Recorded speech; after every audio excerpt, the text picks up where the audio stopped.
Prop Chat. Ultimate insights of trading with Sabio.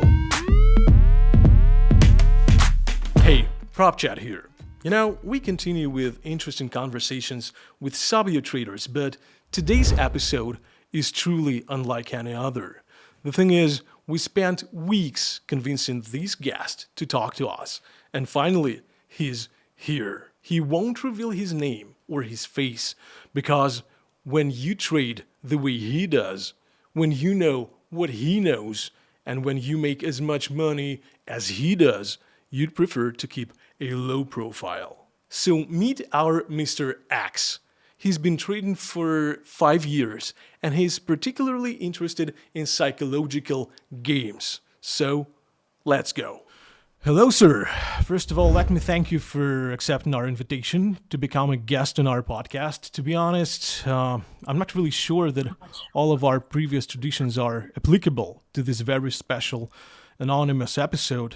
However, I'd still like to offer you a little game. The internet is full of wild conspiracy theories about trading. And I'll read a conspiracy theory and you have to decide, are they true or are they false? So please feel free to explain your verdict. So conspiracy theory number 1. The markets are controlled by the Illuminati. That's a nice theory. Let's put it like this. The markets are controlled, that's for sure. But let's not dive too deep into the Illuminati stuff because I can go on for days in that kind of scheme. But like I said, the markets for sure are controlled. All right, I see. Then conspiracy theory number 2. The stock market is just a giant Ponzi scheme. That's also a funny one. Let's say it is kind of a Ponzi scheme in some kind of ways. For, let's say, the normal customer, it might be. But if you know how to use your advantage and use your edge that you have over the normal markets and over the normal retail traders, then it doesn't become a Ponzi scheme. It more becomes a playing ground for you. All right. Conspiracy theory number 3. The government crushes markets on purpose to redistribute their wealth. That's also a good one. The crashes, like, let's say, I have to agree on that, kind of, because some crashes, like 4 or 5 years ago, I'm not going to say what kind of crash, but the crash 4 or 5 years ago was kind of a distribution of the wealth in some kind of way, because everybody thought the world is going to end. Let's see, 5 years later, we're all-time highs everywhere. All right. So, conspiracy theory number 4. This one is a little bit funnier. Moon cycles influence market movements. That's actually a theory I've just recently stumbled across because I've had my dive into the crypto market and everything. And it's actually really a theory that traders believe in, that when the full moon comes, market goes up. When the moon is emptying itself, it goes down and everything. But if it would be that easy, everybody would know how to trade the markets. And the final one, conspiracy theory number 5. Big buildings signal financial crashes. The theory is that when record-breaking skyscrapers are being built, it's a sign of economic overconfidence and the looming collapse. I have to agree on that one because if everybody is making money and the core and the prices is just way up there, a crash is more likely to happen. Because if everything goes well, like in 1927, everything was going well, the economy was booming. What happens next? We all know. Yeah. All right, sir. Thank you. I respect your decision to stay anonymous, but could you please tell us briefly about your trading background? How did you first get into trading, and what led you to prop firms, and where do you where do you stand now? I mean, is it a full-time thing, or do you juggle it with your other jobs? That's a good question. Let's say it like this. I started my career working at the bank. Uh-huh. I will tell you that much. I live in Switzerland, so it's like the hotspot of banking. Mm-hmm.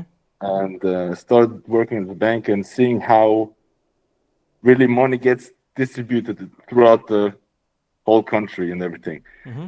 And seeing that and how easy it is for a bank to make money with my money, let's put it this way, I just knew that some kind of bigger institution or anything, let's call it the algorithm, Mm-hmm. has to control the markets. And then let's say, had a dream, like every young trader, Mm-hmm. that you're going to get rich with normal, normal shares and normal stocks and everything. And I started off like 5 years ago with just buying Apple shares, for example, buying Amazon shares or Mm-hmm. whatever. And then, to be honest, um, the returns were not that great. It was like 2 or 3% and everything. But if you're investing in stocks, you have to have let's say, um, just you have to have time Mm-hmm. to let the stocks do its thing. And uh, after the stocks, after trading stocks, I then moved on to trading ETFs because I thought ETFs would be you could Mm-hmm. cover more of the markets and everything, but it's also just like stocks. It just doesn't move as much as you want to. And then I have to be honest, my trading career started with options, call Mm-hmm. and put options, where I've paid a hefty price to learn how quickly you can make and lose money. And a friend of mine, just put me onto forex then, because he knew I was trading Mm-hmm. options, and trading options is kind of similar to how you would trade anything else. If you're trading something, you can put it on everything. You Mm-hmm. can try on every other market. And let's say after finding out how you can trade forex with prop firms and everything, I started to, let's say, then get funded and everything, have some payouts, but I was still working at the bank at the time. So it was kind of complicated. We have to work and trade and be in the trade while working. Mm-hmm. It's a horror. Let's put it that way. Okay. Um, Mm-hmm. exactly. After that, recently, like the last 2 years, where I've been profitable throughout and also have made many, many payouts, is when I stumbled across the ICT concepts. I have to be honest, and discovered prop trading, but with futures. Mm-hmm. And that's where I've then made most of my money, and now just do that full time. All right, but may I ask you, what's a strategy that has made you serious money? It's not a strategy; it's more like the concepts. Mm-hmm. Have you ever heard of ICT? Yeah, I guess so. And ICT is someone who also has the view of the markets are scripted, the markets are predicted, Mm-hmm. and algorithmically delivered. So that means if you know when the market wants to go where, there are like few different kind of entry models Mm-hmm. and also just like normal strategies that you can use, which then help you to have success in trading. So let's say it's not one particular strategy, it's more like the concepts that he teaches and uses. It's more like a language. You have to understand the whole movement and everything, and then know when price wants to go where. Mm-hmm. All right, but there's this idea that retail traders are just food for the big players. Is that true? What's your take on market manipulation? It has to be because the market, like I said, has to be algorithmically delivered and also manipulated. Mm-hmm. It's it's no lie that the market does three things. It either stays in place and consolidates. It either then manipulates to one side or the other, Mm-hmm.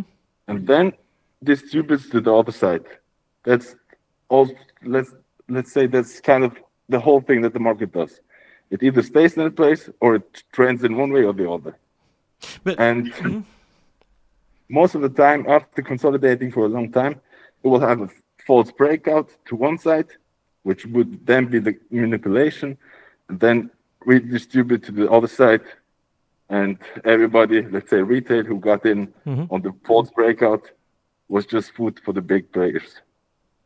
all right, thank you. But how much of trading is actually about technical skills versus pure psychology, in your opinion? In my opinion, let's say you can put a 5-year-old boy on a computer and he can press buttons and he can make money. So pressing buttons and making money is not the difficult part. The difficult part is staying with your strategy and staying calm and everything controlled when you're in a trade and just executing your strategy and plan to the perfect amount, and also not taking every trade that shows itself, but trading only the best setups and the most, let's say, perfect setups. All right, but So, in a kind of sense, it would be that technical skill is not, it's not the end all be all. It's more like the psychology and execution that divides you from other traders. Prop Chat. Ultimate insights of trading with Sabio. did you know the Sabio Academy offers a course packed with 9 powerful strategies for passing your assessment and mastering trading? It's called From Beginner to Pro, 9 strategies to achieve a million. We've selected the most effective trading approaches, and our expert Oleg breaks them down in detail. Skip the guesswork, learn what actually works, study at your own pace, and crush your trading challenge. Prop Chat. Ultimate insights of trading with Sabio. But speaking of psychology, what's the most brutal psychological trick the market plays on its traders, and how do you avoid getting played? The most brutal play on retail traders would be if the market goes in one way, then everybody wants to get in, of course, and follow the trend. But if then price consolidates for more than, let's say, that would be normal, then that's a big psychology trap for retail traders, because they think, let's go a little bit more up, consolidates, and then most of them would be out before then continuing the trend or turning around. Okay, but what's this one manipulation tactic that you've personally recognized happening in real time and used to your advantage?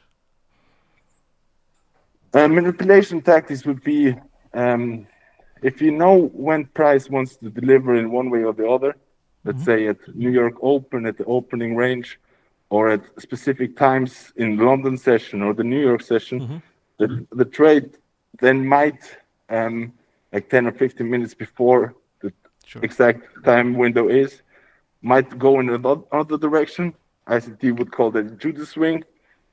Take out everyone. Let's say price was consolidating, went up, then everybody thought, okay, we're on an uptrend now, and then immediately it just returns after taking some kind of liquidity, and then puts a new low in. I personally believe that a lot of people just, don't realize how much of the market is just algorithms battling each other. But how much of what we see on the charts is actually real, and how much is, I don't know, just artificial movement created by these algorithms? If you ask me personally, I would say 100% is just algorithmically delivered. It's kept in a place to give you a impression. It's put into another direction to give you another impression. It's just a big psychology, let's say, game. It's more of a psychology game than it is a trading game in some sense, because it's not always as important as where price is. It's more important at what just normal trade thinks. If we go up to a resistance area and we can't break through it, everybody thinks, okay, there might be resistance that we might turn around. What happens? The market still continues going up, and it's just a big, big psychology war. Have you ever, I mean, you personally, have you ever used unconventional data sources to trade? I mean, something outside of charts and indicators. Actually, I'm a price action trader, so the less there is on my chart, the better. I just want to see what price is doing and where price picks up speed, how quickly price delivers anywhere. So for me, if you have open, high, low, close, that's enough. If I can see the candlesticks, that's enough for me.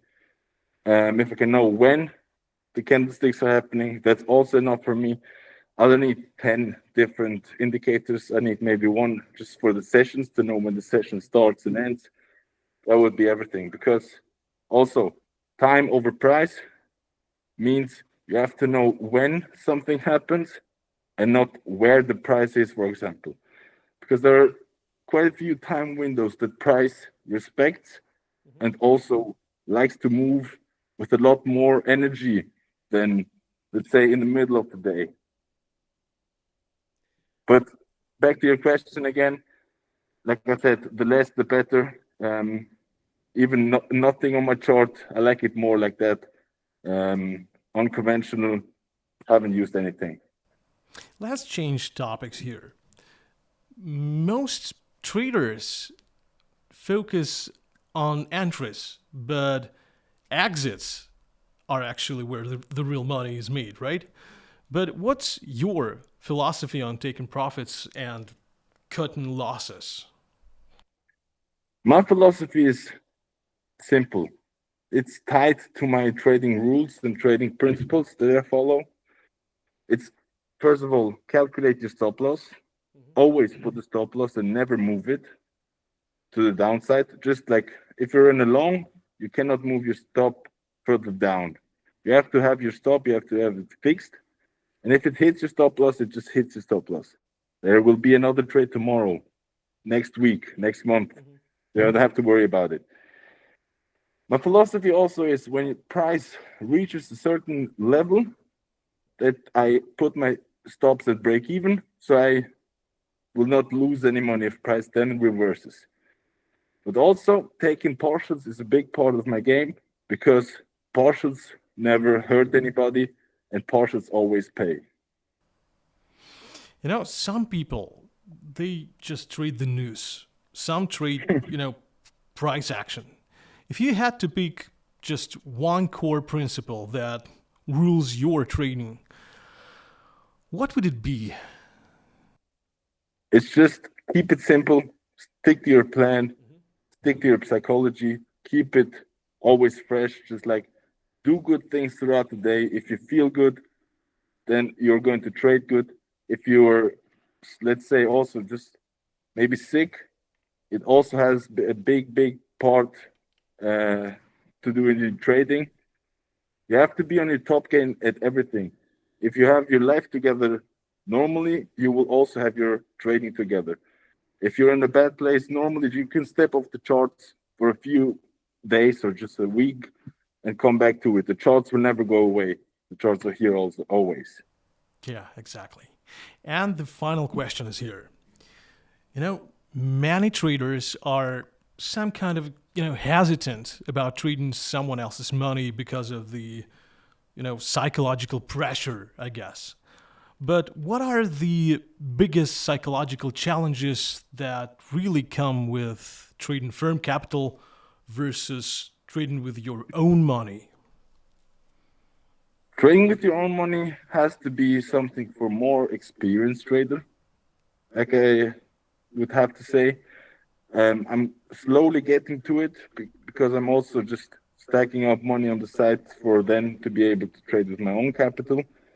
But to be honest, the biggest psychological challenges that I've seen many retail or just like beginner traders experience is that they get attached to the money. That it's not even theirs. They buy a 100K account, enter, let's say, one position on NQ, and if they're down like 300 or 400, they imagine, oh, 300 or 400 is a lot of money for me. Let's maybe close my trade. Even if it's just a quick drawdown, before then going to your TP. It's just the emotional, let's say, binding that you have to the capital that is not even yours. For example, what I've recommended my, let's say, students that I help on my TikTok is to switch from capital to switch it to ticks. If you see you're up maybe $200, that would be 10 ticks. And 10 ticks is, you cannot buy anything with ticks, but you can buy something with $200. Sure. So then you're not emotionally attached to the, let's say, where price is. So thank you, sir. This was insane. We really appreciate you coming on and dropping some serious knowledge. Just some things that you said are just mind-blowing. Thank you for your time, sir, and we will keep you anonymous. Thank you, sir, and goodbye. Thank you. Have a good day. Thank you, sir. Prop Chat. Ultimate insights of trading with Sabio. And to everyone watching, if this episode gave you even one idea that could change the way you trade, hit that subscribe button. Share this with someone who needs to hear it.